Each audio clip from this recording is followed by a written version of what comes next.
itong Treasure Compass to Deposit Area Lecture and Guide number 70.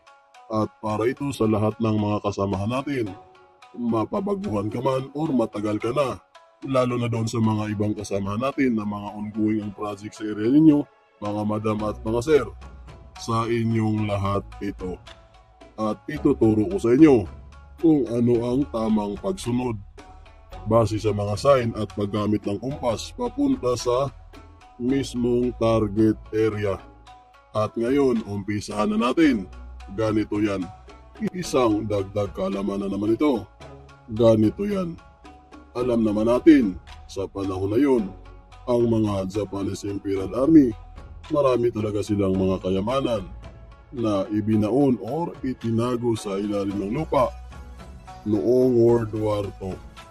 At pagkatapos nilang ibinaon, hindi talaga mawawala kung saan naglalagay sila ng mga marka or palatandaan sa isang lugar kung saan itinago ang kayamanan.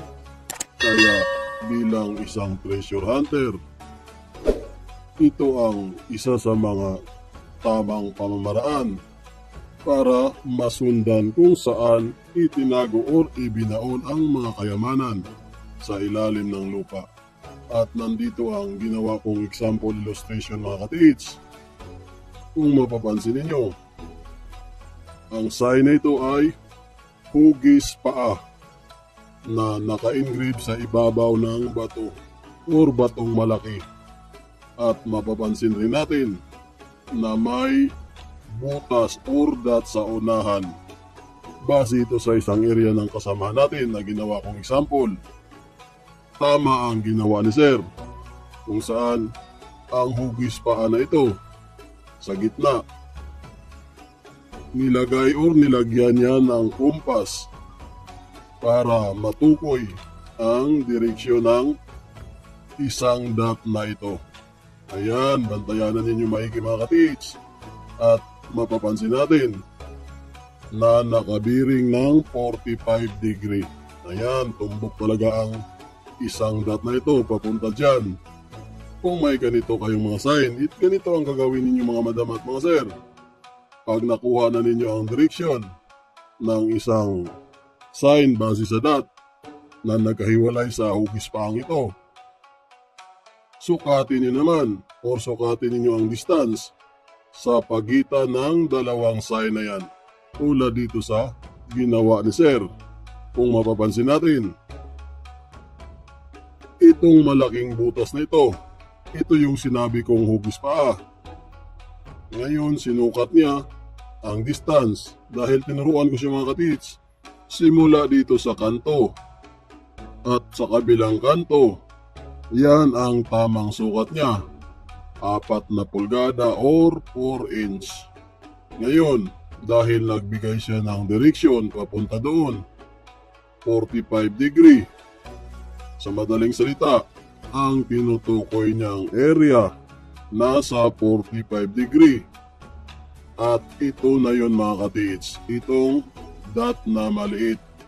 Pero may kaakibat na distance dahil may binigay siyang 4 inch or 4 na pulgada. Ngayon, ang pagkuha ng tamang distansya, dahil 4 inch ang binigay na distansya, i-convert natin yan mga katiits ng centimeter. 4 inch equals 10 centimeter. At yung 10 centimeter naman, i-times naman natin ng 3. Ibig sabihin, bawat centimeter mga katiits equals to 3 feet or 1 yard. Dito naman sa 10 centimeter times 3 equals to 30 feet. 30 kapi ang layo or 10 yard, 10 yarda. Sa madaling salita, ang exact location ng target base sa 45 degree na binigay nito, naka 45 degree. Nagsukat ka sir simula sa batong ito na may naka-engrave na paa. papunta doon sa unahan na may layong 10 yarda or 30 ka feet or feet, 30 feet. Papunta doon, 45 degree. Yan ang tamang pagsunod mga katiits sa exact location ng digging spot. At ilipat natin sa kabilang illustration para masundan talaga ninyo. Hindi magkalayo dito sa ginawa kong illustration. Isang halimbawa ulit, ito yung footprint or paa na may dot sa unahan. Ang layo niya ay 4 inch. Pagitan ng dalawang sign pero nakaharap ang paa papunta doon.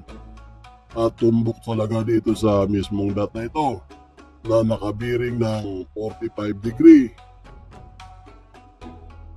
Sundan ninyo ang area na yan kung saan siya nakaharap base na rin sa paggamit ng pagsusukat at kumpas kung saan ang tumbok sa pagsukat niya base sa 4 inch equals to 30 feet or 10 yard. Diyan kayo mag-tisdig para makuha ninyo ang panintruhang sign na nakalagay sa ilalim. Isang halimbawa ulit. Diyan sa area na yan, ang 10 yard tumbok dito.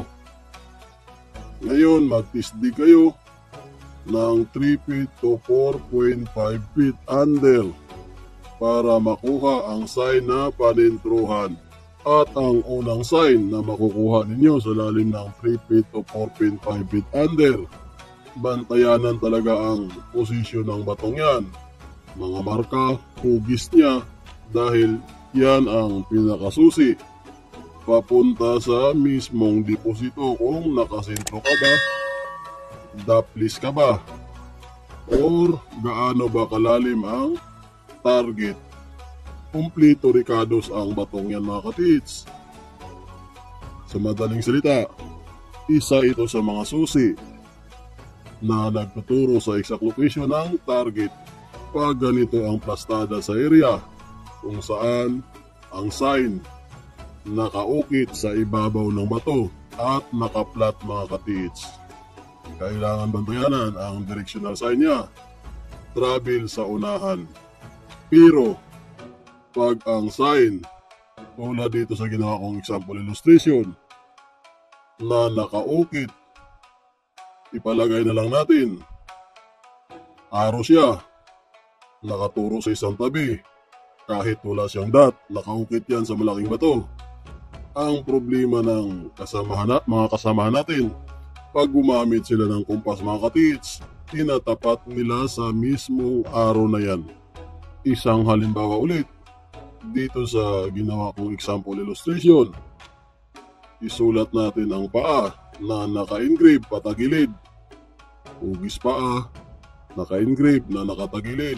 Kahit hindi man nakatagilid, nakapantay siya na may dot sa unahan. Para maintindihan talaga ninyo mga katiits. May dot dito or butas. Diyan siya nakatingin. Ang ginagawa ng mga ibang kasamahan natin, dito nila kinukumpasan or diyan sila nagkumpas or nagkukumpas sa mismong tapat. Mali yan mga katiits, napakamali. Pag ganito ang plastada ng sign kung saan siya naka-engrave, nakatayong bato, yung mga tipong nakatayo, nasa parang siyang pader. Palagi kayong magkumpas mga katiits sa taas. Ibig kong sabihin, dito party or dito kayo party, magkumpas sa ibabaw ng mga sign. Alam niyo ba bakit? Pag gagamitin natin ang kumpas mga katiits, ibig sabihin, sikatan ng araw ang pinagbabasihan natin. Iguhit natin. Ngayon, dahil sikatan ng araw ang pinagbasihan natin, saan sisikat ng araw, saan din siya lulubog. Lahat ng sign dito sa paligid nasa ilalim niya ng sikat ng araw. Sa madaling salita, kahit tayo mga teach, nasa ilalim tayo ng araw eh. Nasa taas ang araw eh, nasa baba tayo.